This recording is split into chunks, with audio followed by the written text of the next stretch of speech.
Mi hermano culpó a mi hija adolescente de arruinar su cena de propuesta de matrimonio solo por estar presente, y luego quiso mudarse a mi casa después de que su prometida lo dejara y mis padres se pusieran de su lado como si nada hubiera pasado. Tengo 41 años, soy madre soltera de una hija de 16 que se identifica como no binaria. Usa ella/ella y a veces él, dependiendo del día, pero para esta historia voy a usar ella porque fue lo que usó ese día. Mi hija es brillante, graciosa, un poco introvertida y con un estilo muy propio. Le gusta vestirse como quiere, a veces combina faldas con botas de combate y camisetas con eslogans feministas. ¿Le importa lo que los demás piensen? 0. ¿Me enorgullece eso? 100%. Criar a alguien que se siente libre de ser sí misma en un mundo que constantemente le dice que se adapte no es fácil, pero lo logré.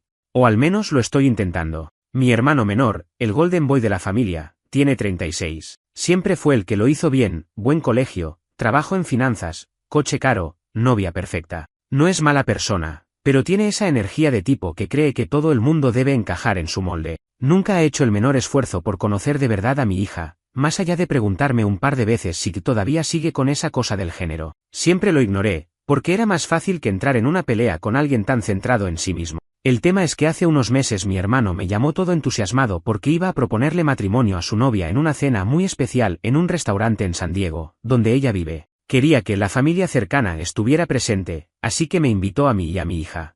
Le pregunté 2 veces si estaba seguro de que quería hacer eso con nosotros ahí, y me dijo obvio, eres mi hermana. Así que aceptamos. Viajamos hasta allá desde Sacramento, nos arreglamos lo mejor que pudimos y nos presentamos en el restaurante, un lugar ridículamente caro donde hasta el agua venía en botella de vidrio y el camarero hablaba como si estuviera recitando poesía. Desde que entramos noté el cambio de tono. La prometida de mi hermano, ahora su ex, pero ya llegaré a eso, nos miró raro, como si no supiera que íbamos. Mi hija iba con un blazer morado, falda negra y unas botas con plataforma. ¿Diferente?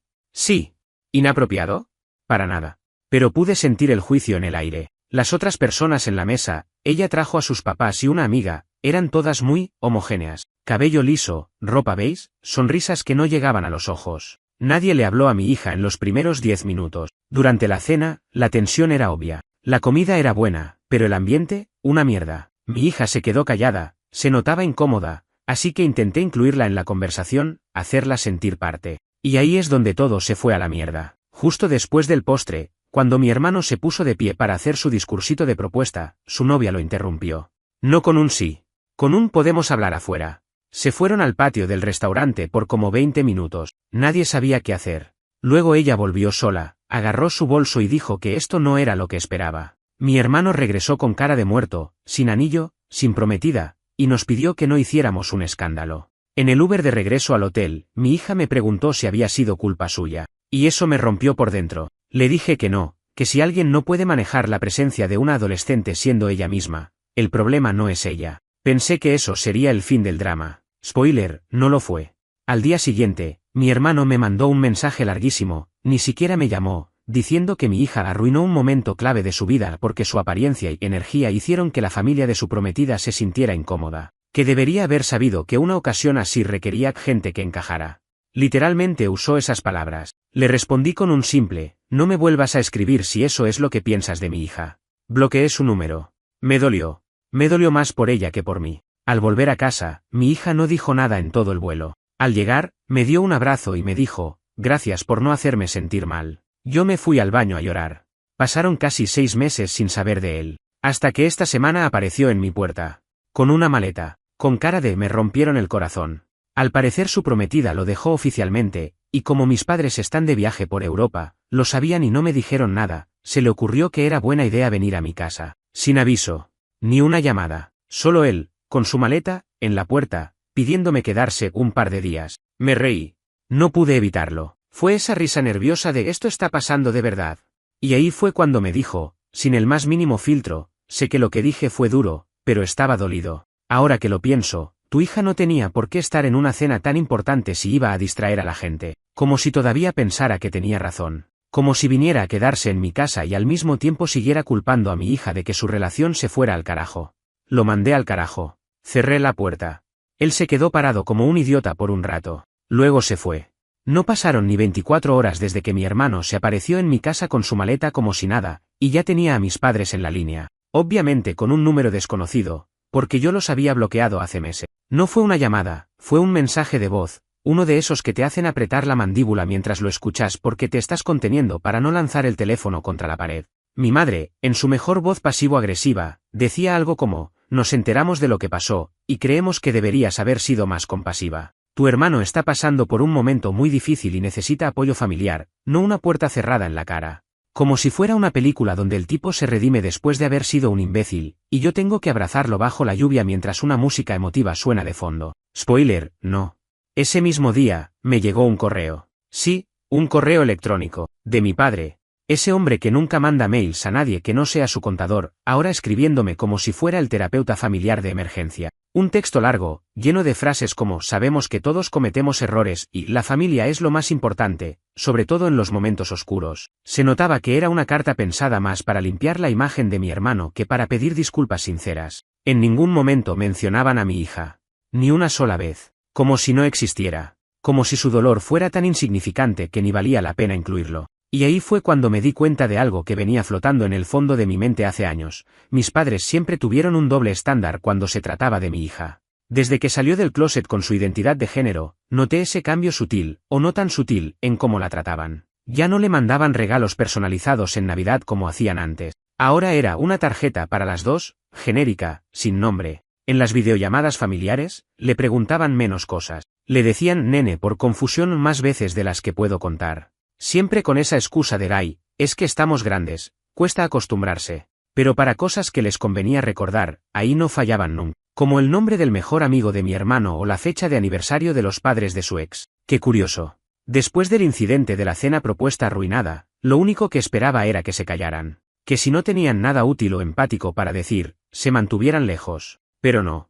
Ahora que su hijo perfecto estaba soltero, destrozado, y sin techo, según ellos, lo había echado su ex y estaba quedándose en un motel, había que activarse. Y claro, como yo soy la emocional, la dramática, me tocaba a mí dejar el orgullo de lado y recibirlo con los brazos abiertos, como si no fuera mi hija la que tuvo que sentarse en un restaurante lleno de gente que la miraba como un bicho raro. Como si no fuera ella la que se quedó en silencio durante el vuelo de regreso preguntándose si su mera existencia había hecho que una mujer le dijera no a un anillo. Ese mismo fin de semana, mientras estaba en casa con mi hija viendo una peli, esas comedias indie que nos gustan, de esas con banda sonora de guitarra acústica y diálogos raros, tocaron el timbre. No uno, ni dos. Los dos. Mis padres. Parados ahí, con chaquetas de entretiempo y una bandeja de galletas caseras como si eso compensara años de microagresiones, desaires y comentarios pasivo-agresivos. Mi hija fue la que los vio primero desde la ventana y me dijo con esa voz neutral que usa cuando algo no le gusta pero no quiere hacer un escándalo. Están los abuelos afuera. Me levanté, fui a la puerta, la abrí solo lo necesario para dejar claro que no pensaba dejarlos pasar. Mi madre me sonrió con esa sonrisa falsa que solo saca cuando quiere manipular la situación. Sabíamos que estarías en casa. ¿Trajimos algo dulce? ¿Podemos pasar? Le dije que no. Que podían hablar desde ahí si querían, pero que mi casa era un espacio seguro para mi hija y no iba a permitir que lo invadieran sin una disculpa real, sin responsabilidad. Mi padre, como siempre, asumió el rol de voz racional, con ese tono condescendiente que usa cuando cree que está siendo sabio. No puedes vivir en el pasado, hija. La familia necesita sanar. Lo miré y le pregunté si recordaba lo que dijo mi hermano después de esa cena, si recordaba que nos culpó a nosotras por la ruptura de su relación como si ser distintas fuera un defecto. ¿Y sabes qué dijo? Estaba dolido. No lo dijo en serio. Ahí se me cruzaron todos los cables. ¿No lo dijo en serio? Entonces, ¿por qué volvió a repetirlo en mi puerta hace 2 días? ¿Por qué sigue sin reconocer que lo que dijo no solo fue cruel, sino que habla de una visión de mundo rota? No se trataba de una cena fallida. Era todo lo que había detrás. Años de aguantar actitudes de mierda, de ser la hermana liberal a la que toleraban pero no respetaban, de ver cómo mi hija se convertía en un blanco fácil para sus prejuicios disfrazados de preocupación. Ese día los eché. Con palabras claras, sin gritar, pero con firmeza. Les dije que hasta que no tuvieran el coraje de decir lo que hicimos estuvo mal y lo sentimos de verdad, no tenían nada que hacer en nuestra vida. Mi madre rompió a llorar ahí mismo. Siempre hace eso cuando pierde el control. Mi padre simplemente me miró con esa cara de decepción silenciosa que usa cuando las cosas no salen como él quiere. Se fueron sin decir más nada. Dejaron las galletas en el escalón. Obviamente terminaron en el bote de basura. Esa noche me senté con mi hija y le conté todo. No detalles horribles, pero sí lo suficiente para que supiera que no estaba sola. Que no estaba imaginando cosas. Que si a veces sentía que los trataban diferente, era porque lo hacían. Le expliqué que hay gente, incluso en la familia, que no sabe amar sin poner condiciones, que su forma de ser no necesita aprobación, y que yo estaba de su lado, siempre. Ella solo me abrazó y dijo gracias, así, simple, y me bastó.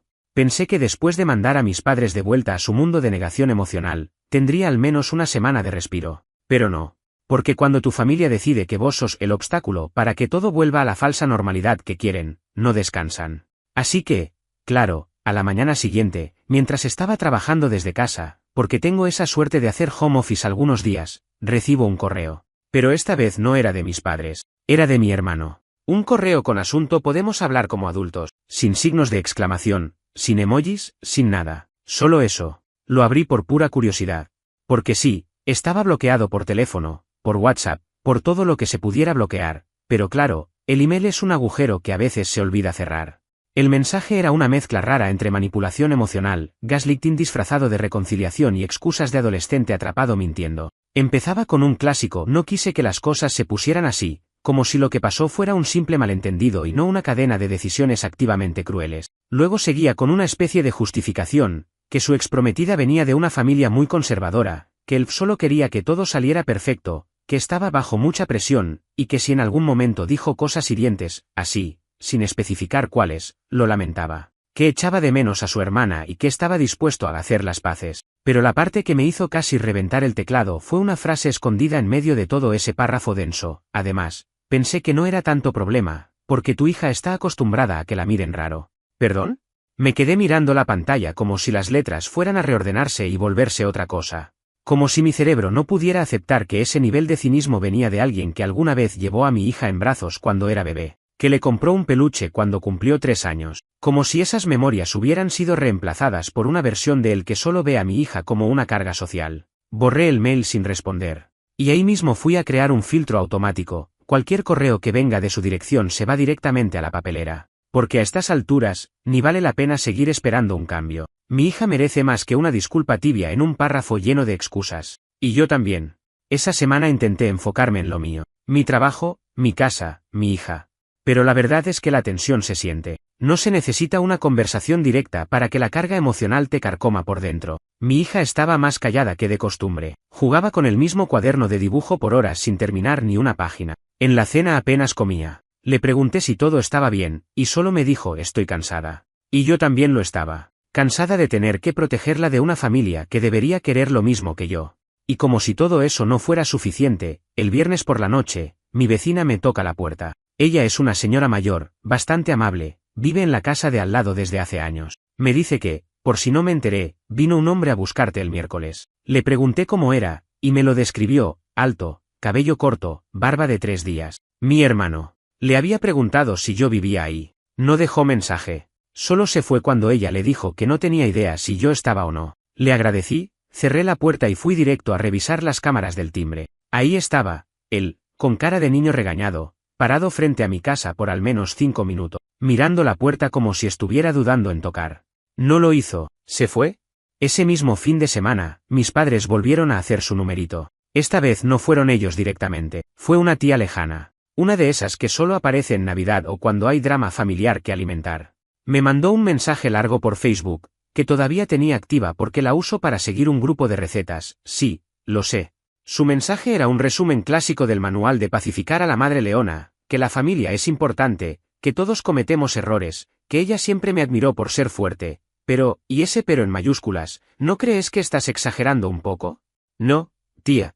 No estoy exagerando. No estoy exagerando cuando digo que mi hija fue tratada como un adorno molesto en una cena donde se suponía que era bienvenida. No estoy exagerando cuando me niego a permitir que esa misma gente que la minimizó venga ahora a pedirme favores porque la vida no les salió como esperaban. No es drama.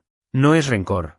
Es protección. Bloqueé a la tía. Silencié notificaciones. Le dije a mi hija que si alguien venía a la casa sin avisar, no abriera la puerta. Llamé a mi mejor amiga y le pedí que si podía pasar unos días con nosotras. No porque tuviera miedo, sino porque necesitaba compañía que no me hiciera cuestionar mi realidad.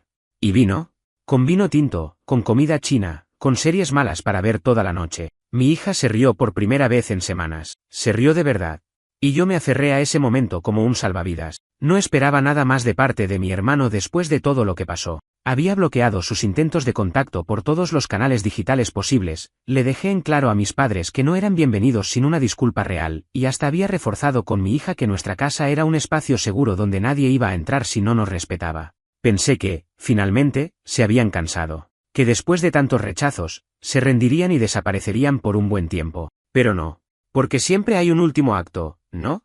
Un martes por la tarde, justo después de haber terminado una llamada de trabajo que ya me había dejado drenada, suena el timbre. No esperaba a nadie. Caminé hacia la puerta con esa mezcla de fastidio y precaución que ahora se me había vuelto rutina. Miré por la mirilla, nadie. Abrí con cuidado y ahí estaba. No una persona, no mis padres, no mi hermano. Un paquete. Una caja mediana, con mi nombre escrito en marcador negro. Sin remitente, sin logo de empresa de envíos, nada. Solo la caja, colocada cuidadosamente frente a mi puerta. Y claro, mi primer pensamiento fue, esto tiene que ver con ellos. Lo supe sin siquiera tocarla. Entré, me puse los guantes, sí, paranoia nivel madre protectora, y la abrí con una tijera. Dentro había varias cosas, una carta escrita a mano, un par de fotos impresas, un cuaderno de tapas duras, y una pequeña caja metálica con chocolates. Todo perfectamente colocado, como si hubieran querido hacer una especie de ofrenda de paz. Leí la carta primero. La letra era la de mi hermano. Me la sabía de memoria. Desde chicos, siempre escribía con esas letras altas, inclinadas hacia la derecha, como si estuviera apurado por llegar al final. La carta era larga. Empieza con un no sé cómo empezar esto, típico, seguido de una especie de confesión emocional sobre cómo lo había afectado la ruptura con su ex. Hablaba de sentirse vacío, sin rumbo, traicionado por la vida. Un párrafo entero dedicado a lo mal que la pasó después de que ella le dijo que no quería casarse con alguien que no sabía poner límites a su familia. Según él, eso fue un golpe duro, porque hasta entonces él creía que la había protegido al excluir a mi hija de la noche de la propuesta. Que lo había hecho por amor. Después empieza la parte donde claramente intenta manipular. Dice que se dio cuenta de que la familia que había dejado de lado era la que realmente importaba. Que recordaba cuando jugábamos de chicos, cuando mi hija era una bebé y él la alzaba en el parque. Que extraña esas cosas, que quiere recuperarlas. Luego, como si nada, suelta algo como, tal vez no estuve listo para entender a tu hija antes, tal vez me asustó no saber cómo manejarlo, pero estoy listo ahora. ¿Y listo para qué? ¿Para actuar como si nada hubiera pasado? ¿Para que mi hija lo reciba con los brazos abiertos como si las palabras que dijo no dolieran como puñales? Las fotos eran aún peores. Eran impresas, viejas, muchas de cuando mi hija tenía 4 o 5 años. Una donde están los dos en la playa, otra en la Navidad del 2012. ¿De dónde las sacó? Algunas ni yo las recordaba. Pero ahí estaban. Momentos recortados de un pasado que él mismo pisoteó. ¿Y ahora qué? ¿Pensaba que con un puñado de imágenes iba a limpiar todo el daño? El cuaderno tenía una nota pegada, pensé que le gustaría para sus dibujos. Era lindo, sí. De buena calidad. Pero otra vez, genérico. Como un intento forzado por demostrar interés sin realmente conocerla. Ni siquiera mencionaba los temas que a ella le gustan. El diseño de la tapa era de mariposas, y lo digo con total seriedad, el mismo tipo de estampa que mi hija odia desde que tenía 10 años porque le parece demasiado cursi. Otro recordatorio de que no la conoce. No la ve. Lo peor fue la caja de chocolates, porque, aunque a primera vista parecía un detalle más, fue lo que más me dolió. Mi hija es alérgica a ciertos frutos secos, lo ha sido desde los 3 años. Hemos hablado 1000 veces de eso en familia, siempre ha sido un tema importante. Y estos chocolates tenían nueces, no en cantidades pequeñas, no puede contener trazas de. Eran bombones con relleno de nuez. ¿Te das cuenta? Me estaba mandando un regalo que, de haber llegado a las manos equivocadas, podía haberle provocado una reacción. ¿Eso es reconciliación? ¿Eso es querer arreglar las cosas? Volví a meter todo en la caja, sin tocar nada más. Cerré, pegué una nota encima. Si de verdad quisieras pedir perdón, empezarías por aprender quién es ella. Luego llevé la caja a la cochera. No iba a tirarla todavía, no por apego, sino por si llegaba a necesitar pruebas, porque cada cosa que hacen se siente más y más como acoso disfrazado de intención buena, como una forma de presionarnos a perdonar para no sentirse culpables. Le conté a mi mejor amiga. Me dijo que ya era momento de considerar hablar con un abogado, que una cosa es intentar reconciliarse, y otra muy distinta es cruzar los límites de forma constante, sabiendo que no estás invitado. Empecé a buscar opciones. No me gusta entrar en terreno legal. Pero ya no sé en qué momento estas sorpresas se van a convertir en algo más serio. Y mi prioridad, ahora y siempre, es proteger a mi hija. Esa noche, ella me vio seria, me preguntó si algo pasaba. Le dije la verdad. No todos los detalles, pero lo suficiente. que su tío había mandado una caja con cosas viejas, que no la había abierto porque tenía cosas que no eran seguras. Ella se quedó callada. Luego dijo, ¿por qué siguen intentando si saben que no me quieren como soy? Y esa pregunta me rompió. Porque no tenía una respuesta lógica. Solo pude decirle, porque están confundidos, pero eso no es tu culpa.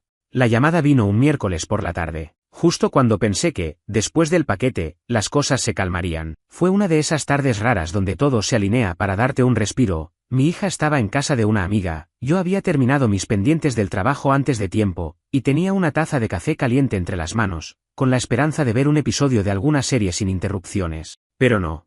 El teléfono sonó. Número desconocido. Dudé en contestar, pero algo me dijo que debía hacerlo. Maldito instinto. Al otro lado estaba ella, la ex de mi hermano, la mujer que supuestamente iba a ser mi cuñada, la misma que, durante aquella cena del infierno, apenas dirigió la mirada hacia mi hija como si no mereciera estar sentada en la misma mesa. Su voz era tranquila, casi demasiado tranquila. Me saludó como si habláramos todo el tiempo. Me preguntó si tenía un momento para hablar. Le respondí que depende del motivo. Y ahí fue cuando soltó la bomba, que necesitaba disculparse. Sí, así, de frente. Que después de reflexionar mucho sobre todo lo ocurrido, había llegado a la conclusión de que no actuó bien, que se dejó llevar por las presiones familiares, que no dijo nada en su momento porque no sabía cómo manejar la situación. Me dijo que lo que pasó esa noche no fue justo, que mi hija no debería haberse sentido como una intrusa, y que lamentaba no haber dicho nada cuando las cosas se salieron de control. No sabía que tu hija se había sentido así, agregó. Esa frase, en particular, me revolvió el estómago. No sabía. ¿Cómo no sabías? ¿No viste la forma en que la ignoraban?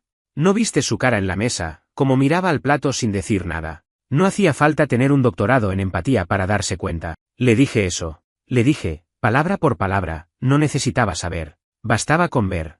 Ella se quedó callada unos segundos y luego me dijo que entendía por qué estaba molesta. Que no esperaba que la perdonara, pero que había querido hablar conmigo porque había cosas que necesitaba sacar del pecho. Y ahí vino lo más inesperado de todo. Me dijo que había terminado con mi hermano justo después de esa noche, que lo que realmente rompió su decisión no fue solo la incomodidad de la cena, sino cómo él reaccionó después, que al hablar con él, cuando le preguntó por qué no nos había advertido sobre el tipo de evento que quería hacer, él respondió, y cito, no pensé que ellas fueran el foco de atención, quería que pasaran desapercibidas. Esa frase fue lo que la hizo marcharse, dijo. Porque si alguien quiere que su propia familia pase desapercibida en un momento tan importante, no es una persona con la que se pueda construir nada, que lo intentó por meses después, pero que él seguía sin entender lo grave de sus palabras, y que por eso lo dejó. Me dijo que sabía que él había intentado acercarse a nosotras, que hasta le mencionó que me había mandado una carta y un paquete. No quiero que pienses que estoy de su lado, solo quería decirte que, aunque fue tarde, me di cuenta, y lo siento. Le agradecí. No fue una conversación cómoda. No me sentí particularmente aliviada, ni emocionada por su disculpa. Pero fue la primera vez desde que todo esto empezó que alguien del otro lado del drama reconocía el daño. No con excusas, no con vueltas, no con regalos genéricos, con palabras claras. No sé si fue completamente sincera o si buscaba limpiar su conciencia, pero al menos tuvo la decencia de asumir algo. Colgué. Me quedé un rato mirando la pantalla del teléfono sin saber muy bien qué sentir. No llamé a nadie. No escribí nada. Me serví otro café y me senté en el sillón, simplemente a existir. A dejar que la cabeza ordenara las piezas. Me pregunté por qué ella sí pudo entenderlo con el tiempo y mi propia familia no. ¿Por qué mi hermano sigue creyendo que lo que pasó fue solo una noche incómoda, y no un símbolo de todo lo que viene arrastrando desde hace años? Ese mismo día, antes de que mi hija volviera, bajé a la cochera y agarré la caja del paquete. No para abrirla, sino para revisarla una vez más con calma. La dejé sobre la mesa del comedor, la abrí y saqué todo. La carta, el cuaderno, las fotos, los chocolates. Volví a mirar cada objeto, uno por uno. Y fue ahí cuando noté algo que me había pasado por alto antes. Dentro del cuaderno había una servilleta doblada. Una servilleta del restaurante de aquella noche. ¿Por qué estaba ahí? La abrí, con cuidado. Tenía algo escrito. A veces uno solo quiere un día perfecto. Perdón por no saber cómo incluirlas. Era su letra. Apurada, menos ordenada que en la carta. Como si lo hubiera escrito ese mismo día, mientras todos hacían como si no pasara nada. Y ahí, por primera vez en mucho tiempo, sentí un nudo en la garganta. Porque no era una disculpa. Pero era lo más cerca que él había estado de una. No la mandó. No la dijo en voz alta. Pero ahí estaba. Oculta entre las páginas de un cuaderno que mi hija jamás iba a usar.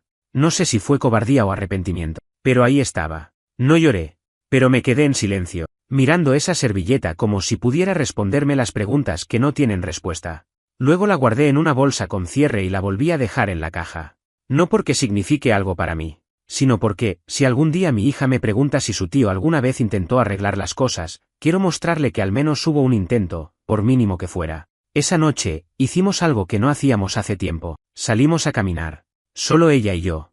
Caminamos por el barrio sin rumbo. Hablamos de tonterías, del nuevo álbum de una banda que le gusta, de una serie que quiero ver, del gato del vecino que siempre se mete en nuestro jardín. Y por una hora, solo fuimos eso, madre e hija. Sin el peso de lo que otros piensan. Sin expectativas ajenas. Si pensabas que mis padres ya habían cruzado todos los límites posibles, te equivocas, porque el fin de semana siguiente decidieron ir un paso más allá. Un paso que me hizo plantearme seriamente si esta gente entiende lo que significa la palabra límite. Y ya no hablo de llamadas, mensajes, correos o visitas no deseadas. No. Esta vez fueron directo al corazón del único lugar donde jamás deberían haberse metido, la escuela de mi hija. Fue un viernes por la mañana. Estaba en una reunión virtual cuando recibí un mensaje de texto del número de la administración del instituto donde estudia mi hija. Pensé que sería alguna notificación habitual, un recordatorio de pagos, alguna actividad escolar o incluso un cambio de horario. Pero no. Era un mensaje directo de la coordinadora. Por favor, llámenos apenas pueda. Es urgente. Me congelé. Lo primero que pensé fue, ¿le pasó algo a mi hija? ¿Una emergencia? Salí de la reunión sin decir palabra, llamé en el acto. La coordinadora atendió con voz tensa, como si no supiera cómo empezar. Y entonces me lo soltó. Tus padres vinieron hoy a la escuela e intentaron ver a tu hija. Dijeron que era una sorpresa. Me quedé muda. Me costó unos segundos procesar lo que estaba oyendo. ¿Una sorpresa? ¿A quién se le ocurre aparecerse en una institución escolar sin previo aviso, sin ser parte del listado de personas autorizadas, y pensar que eso está bien? ¿Una visita sorpresa como si esto fuera un parque de diversiones? La coordinadora me explicó que, por suerte, el equipo administrativo está bien entrenado para estas situaciones. Mis padres se presentaron en la entrada diciendo que querían llevarle algo a su nieta querida, y que sabían que ese día tenía un descanso largo entre clases. Cuando les pidieron identificación y se les explicó que no estaban autorizados a tener contacto sin mi consentimiento, mi madre, según la versión textual que me dieron, se puso emocional y empezó a llorar, diciendo que yo la había alejado de su única nieta, que lo único que querían era entregarle un regalo y decirle que la amaban. Mi padre, por su parte, adoptó ese aire de superioridad que le conozco bien y dijo que era una locura que unos abuelos no pudieran ver a su nieta. Insistió. Preguntó por la directora.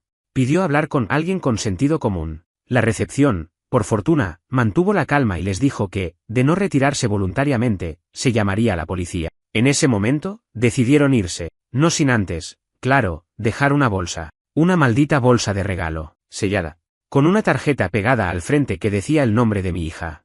La bolsa fue entregada al personal, y ellos la retuvieron, como corresponde. La coordinadora me preguntó si quería ir a buscarla. Le dije que no, que la destruyeran, que no quería que mi hija la viera, que si había algo dentro que fuera importante para ella, ya nos enteraríamos, pero que mi decisión como madre era no permitir que esos regalos forzados se metieran en su rutina escolar. Después de colgar, sentí una mezcla de furia y agotamiento que no sé explicar. ¿Cómo es posible que, después de todo, todavía crean que tienen derecho a cruzar esa línea, a meterse en el espacio que para mi hija es seguro, tranquilo, normal? Ya no era solo una invasión a mi privacidad.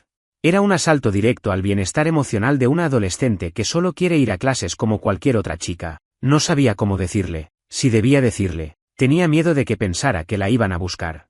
O peor, que creyeran que ella necesitaba ese tipo de afecto condicionado. Decidí esperar al final del día. Cuando llegó a casa, estaba de buen humor. Me contó sobre una actividad del club de arte, sobre una conversación que tuvo con una amiga, sobre una idea para su próximo dibujo.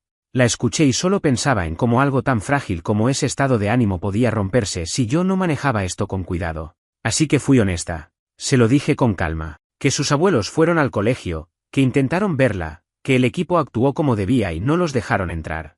Que dejaron una bolsa, pero que no íbamos a abrirla porque no era el momento ni la forma. Mi hija se quedó en silencio unos segundos. Luego dijo, ¿fueron al colegio? ¿Para qué? Para hacer show. Porque no se les ocurre simplemente pedir perdón, no. Y ahí me di cuenta de que ya lo entendía todo. Que no necesitaba explicaciones dulces ni adornadas. Sabía perfectamente qué tipo de personas eran. No dijo más, solo me abrazó. Y eso bastó para que se me llenaran los ojos de lágrimas, pero aguanté. Porque ella necesitaba firmeza, no debilidad.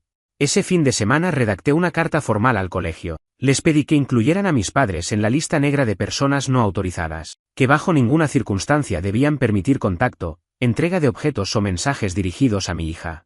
Les agradecí por su reacción rápida. Me ofrecieron apoyo psicológico si lo considerábamos necesario. Les dije que por el momento, con que se mantuvieran alertas, era suficiente. También me puse en contacto con una abogada amiga. Le conté todo, el paquete, los correos, las visitas, la aparición en la escuela. Me dijo que teníamos suficiente para enviar una carta de cese inmediato de contacto con respaldo legal. No es una orden de restricción, pero sí un aviso formal que, si se ignora, puede escalar. Me ayudó a redactarla. Fue directa, sin rodeos. Les llegó a mis padres y a mi hermano por correo certificado 3 días después. No respondieron. No enviaron cartas. No llamaron. Nada.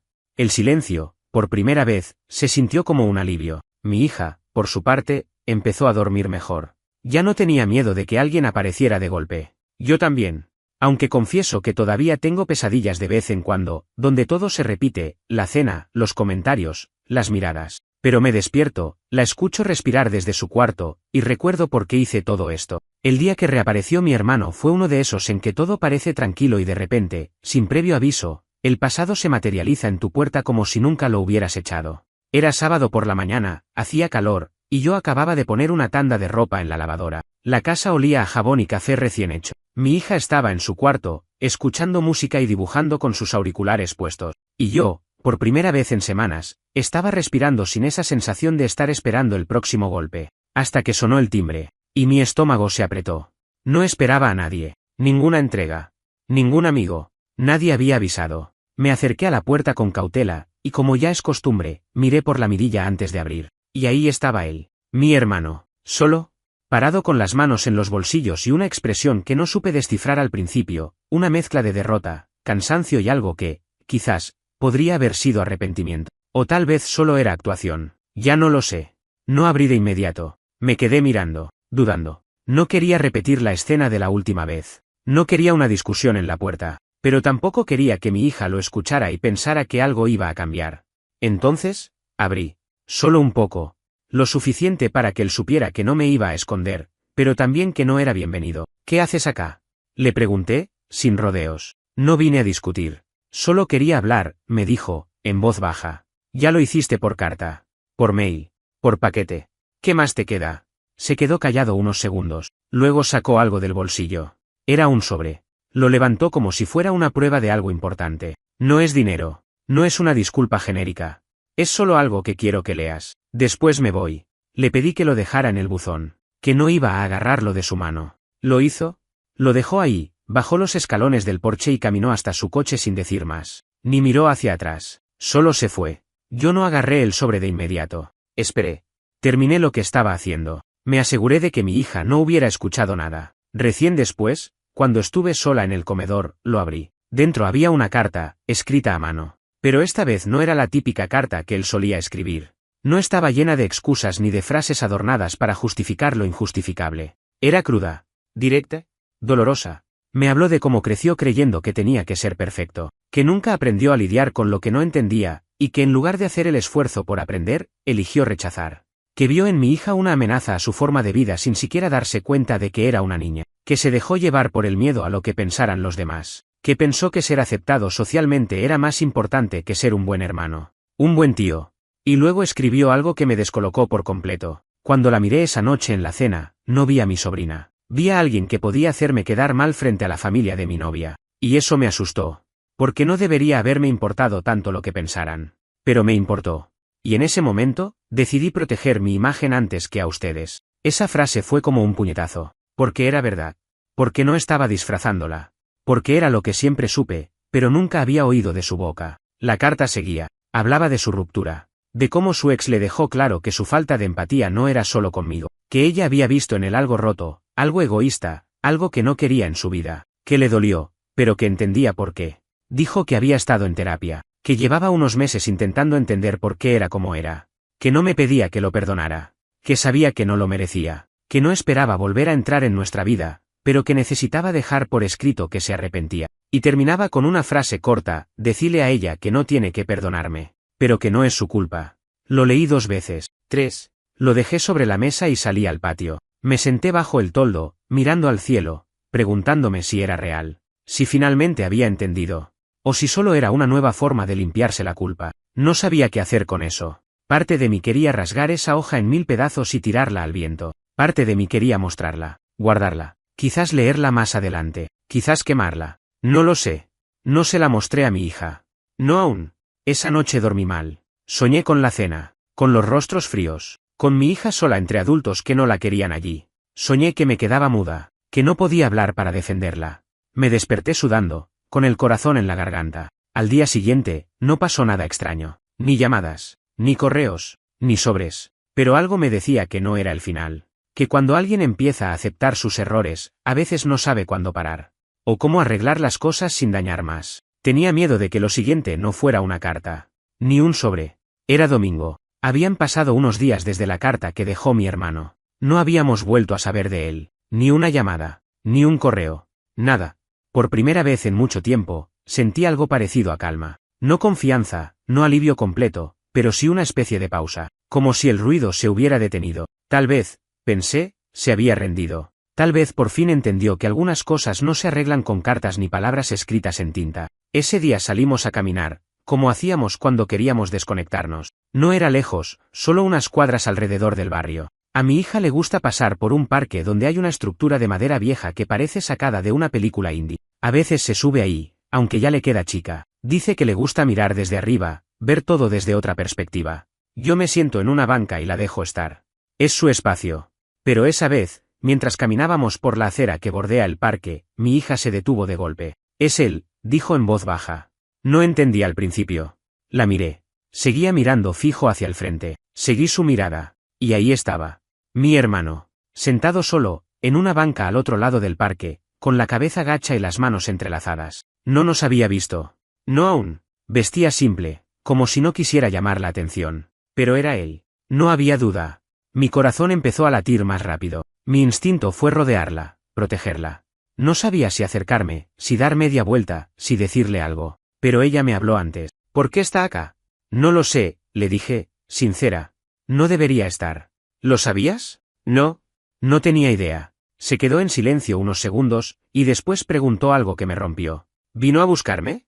Quise decir que no. Quise asegurarle que no era así, que nada de eso iba a volver a pasar. Pero no podía asegurar algo que no sabía. Así que solo dije, vino sin avisar. No tiene derecho. Ella bajó la mirada, apretó los labios, y luego, sin decir nada más, siguió caminando. No corrimos, no lo confrontamos, solo seguimos de largo. Pero cuando pasamos cerca, él nos vio. Levantó la cabeza, se quedó quieto, como si no supiera si debía hablar o no, como si estuviera esperando una señal. No le dimos ninguna. Yo le sostuve la mirada. No con odio. No con lástima. Solo con la certeza de que él sabía que no debía estar ahí. Y entonces hizo algo que no esperaba. Se levantó y se fue. No se acercó. No dijo una palabra. No intentó detenernos. Caminó en dirección contraria, rápido, casi torpe, como si acabara de entender, por fin, que había llegado demasiado tarde. Mi hija no dijo nada el resto del paseo. Yo tampoco. Al llegar a casa, fue directo a su cuarto. Cerró la puerta.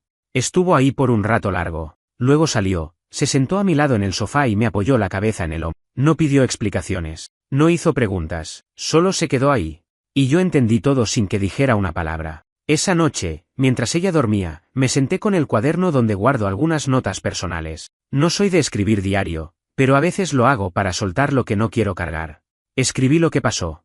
Lo detallé todo, cómo se detuvo al verlo, cómo no corrió, cómo no gritó, cómo simplemente caminó. Esa resiliencia silenciosa que tiene, que me deja sin aire. Esa forma de enfrentar el mundo sin permitir que la rompa. Después fui a la cocina y saqué la carta que me había dejado mi hermano. La leí una vez más. No sentí lo mismo que la primera vez. Esta vez no dolía.